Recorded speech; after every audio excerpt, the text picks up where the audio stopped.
10 inches of rain, 7 people dead, hundreds forced out of their homes by rising waters. New Haven was among the areas with severe problems. Here's David Diaz. People in New Haven used to think of the West River as a placid little stream, but not anymore.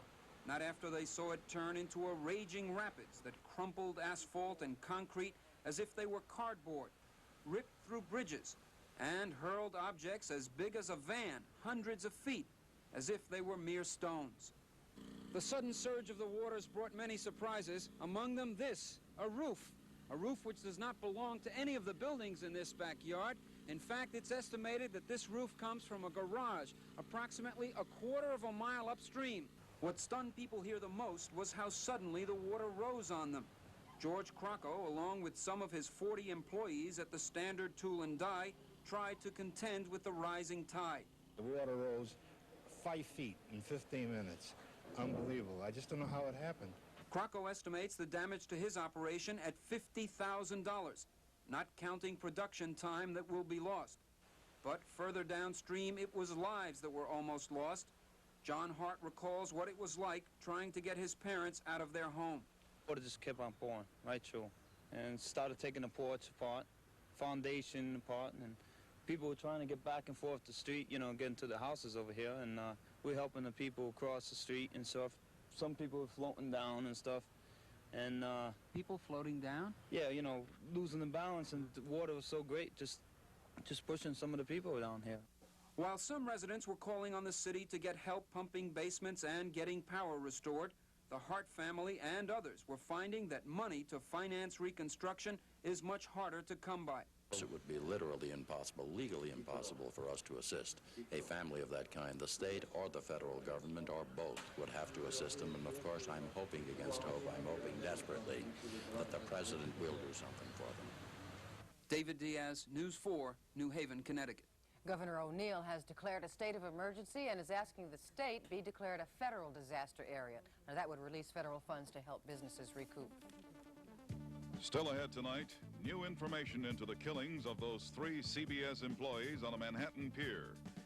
The United Nations opens its week-long session on nuclear disarmament. In Connecticut tonight, swollen rivers and flooded lowlands continue to absorb the runoff of a record torrent of rain yesterday and today. 7 people are either missing or dead as a result of those rampaging waters, and more than 1,300 have been forced to evacuate their homes as the downpour buried cars and the lower floors of homes. 160 National Guard troops have been brought in to assist in the emergency. The heavy rains are expected to continue overnight, and coastal areas in Connecticut are bracing as the high water mark continues to rise. One of the hardest hit areas is New Haven, and Heather Bernard reports from there.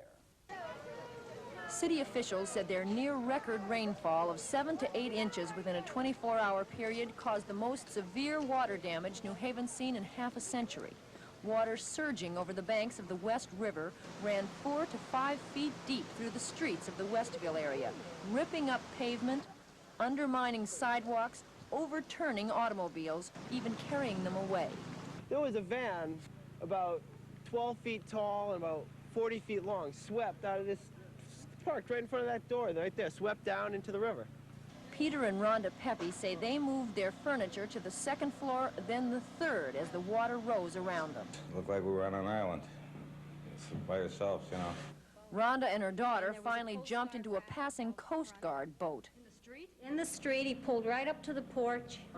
Police, fire department, and municipal offices totally swamped by calls for assistance. New Haven's mayor decided to open the city's Emergency Operations Center to coordinate emergency efforts. You have a furnace problem? Complaints of basement flooding, sewer backups, power outages were coming in at a rate of 75 to 100 per hour. The center set up a triage system, taking on the most critical problems first, postponing those that could wait.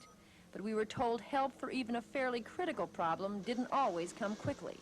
The Valley Street Bridge, for example, undermined so completely a car fell right through it, remained open with traffic passing over it until Reverend Wilfred Hart says he set up a barricade. Reverend Hart's home, 100 feet from the bridge, was also undermined. The porch collapsed into a gully as he and his wife reluctantly headed for an emergency shelter last night. It just swooped down, and we just went out into the water and swam until we reached the street, then went down the street in water. One shelter at the Armory that slept 30 last night was fairly empty by noon, but with rain still falling this afternoon, no one in this soggy and very shaken city was ready to start putting cots away. Heather Bernard, News 4, New Haven. That flooding has washed out sections of Amtrak rail, causing a halt in train service between New York and London, Connecticut, and New York and Hartford. And as bad as our weather is there, it's not as so bad here. Anna? That's right, and Cliff is even saying that the sun will come out tomorrow. Right, late in the day, I'll tell you that. And